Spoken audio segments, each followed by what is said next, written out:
ఈరోజు మనం చరిత్రలో చాలా ముఖ్యమైన, అదే సమయంలో చాలా వివాదాస్పదమైన ఒక చక్రవర్తి గురించి మాట్లాడుకోబోతున్నాం. ఆయన పేరు వినగానే ఒకవైపు గొప్పతనం, మరోవైపు తీవ్రమైన విమర్శలు గుర్తొస్తాయి. ఆయనే ఔరంగజేబ్. పదండి ఆయన కథలోకి వెళ్దాం. సరే, ముందుగా ఒక చిన్న ప్రశ్న.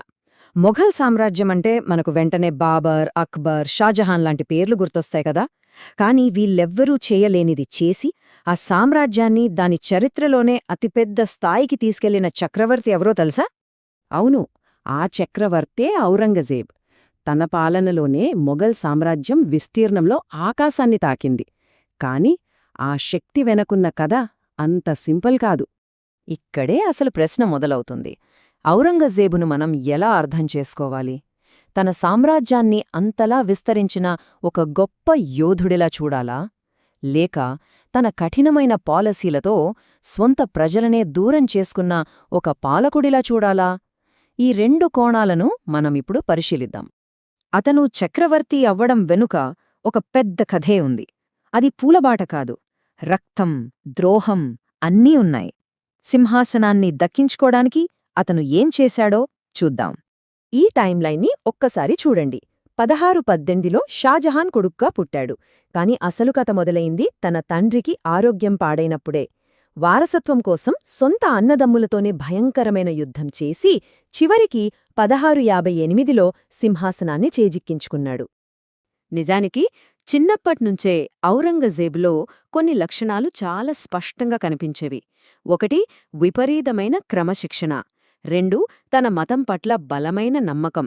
ఇక 3, యుద్ధతంత్రాల్లో ఆయనో మాస్టర్ అన్మాట. ఇవే లక్షణాలు అతన్ని సింహాసనం వైపు నడిపించాయి. అసలు కథ ఇక్కడే పెద్ద మలుపు తీసుకుంది. చక్రవర్తి షాజహాన్ ఆరోగ్యం క్షీణించగానే సింహాసనం కోసం ఆయన నలుగురు కొడుకుల మధ్య అంతర్యుద్ధం మొదలైంది. ఇది కేవలం రాజకీయ పోరు కాదు, సోదరుల మధ్య జరిగిన అతి భీకరమైన యుద్ధం. ఈ యుద్ధంలో ఔరంగజేబ్ ఎలాంటి మొహమాటం చూపించలేదు. అధికారం కోసం సొంత అన్నదమ్ములైన దారా షికో, సుజా, మురాద్లను ఒకరి తర్వాత ఒకరిని ఓడించి అధికారాన్ని కైవసం చేసుకున్నాడు. ఈ ఒక్క సంఘటన చాలు పవర్ కోసం అతను ఎంత దూరమైనా వెళ్తాడని చెప్పడానికి.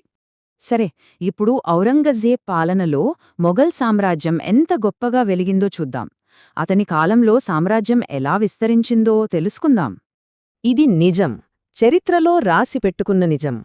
ఔరంగజేబు పాలనలోనే మొఘల్ సామ్రాజ్యం తన చరిత్రలో ఎప్పుడూ లేనంత పెద్దదిగా మారింది. ఆయనకు ముందు కానీ తర్వాత కానీ ఏ మొఘల్ చక్రవర్తి కూడా ఇంత పెద్ద రాజ్యాన్ని పాలించలేదు. మరి ఇంత పెద్ద సామ్రాజ్యం ఎలా సాధ్యమైంది?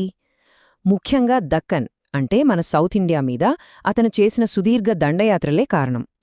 బీజాపూర్, గోల్కొండ లాంటి బలమైన రాజ్యాల్ని కూడా జయించి మొఘల్ జెండాని దక్షిణ కొస వరకు తీసుకెళ్లాడు. ఒక్కసారి ఆలోచించండి. ఆఫ్ఘనిస్తాన్ నుంచి కింద తమిళనాడు వరకు దాదాపు భారతదేశం మొత్తం ఆయన కంట్రోల్లోకి వచ్చేసింది. ఇది ఆయన సైనిక శక్తికి, పట్టుదలకి ఒక పెద్ద నిదర్శనం. అయితే ప్రతి కథలోనూ ఒక రెండో కోణముంటుంది కదా. ఔరంగజేబు పాలనలో కూడా అంతే. శక్తి ఉంది, కాని దాని వెనకే ఎన్నో వివాదాలు కూడా ఉన్నాయి. ఇప్పుడు ఆ చీకటి కోణం వైపు చూద్దాం. ఈ స్లైడ్ అతని పాలనలోని వైరుధ్యాన్ని చాలా సింపుల్గా చెప్తుంది.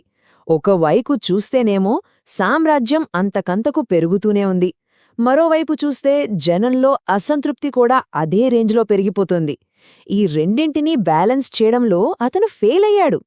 ఇంతకీ ఎందుకొచ్చింది ఈ అసంతృప్తి? కారణాలు ఇవిగో. మొదటిది, ఆయన మతపరమైన పాలసీలు చాలా కఠినంగా ఉండేవి.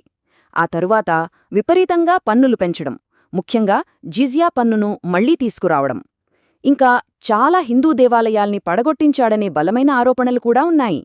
మరి ఇలాంటి పనులు చేస్తే జనాలు ఊరుకుంటారా? ఊరుకోలేదు. తిరుగుబాట్లు మొదలయ్యాయి. జాట్లు, సిక్కులు, మరాఠాలు ఇలా చాలామంది ఆయన పాలన మీద తిరగబడ్డారు. ముఖ్యంగా ఛత్రపతి శివాజీ నాయకత్వంలో మరాఠాలు మొఘలులకు అతి పెద్ద తలనొప్పిగా మారారు. సరే, ఇన్ని మంచి చెడులు, ఇన్ని వైరుధ్యాలు ఉన్నాయి కదా.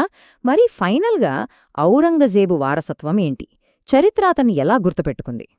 మనం కాదన్నా అవునన్నా ఒప్పుకోవాల్సిన విషయం ఒకటుంది. ఔరంగజేబు చాలా శక్తివంతమైన పాలకుడు. అందులో సందేహమే లేదు. దాదాపు 50 ఏళ్లపాటు ఇంత పెద్ద సామ్రాజ్యాన్ని ఏలడమంటే అది మామూలు విషయం కాదు కదా. కాని అసలు పాయింట్ ఇక్కడే ఉంది.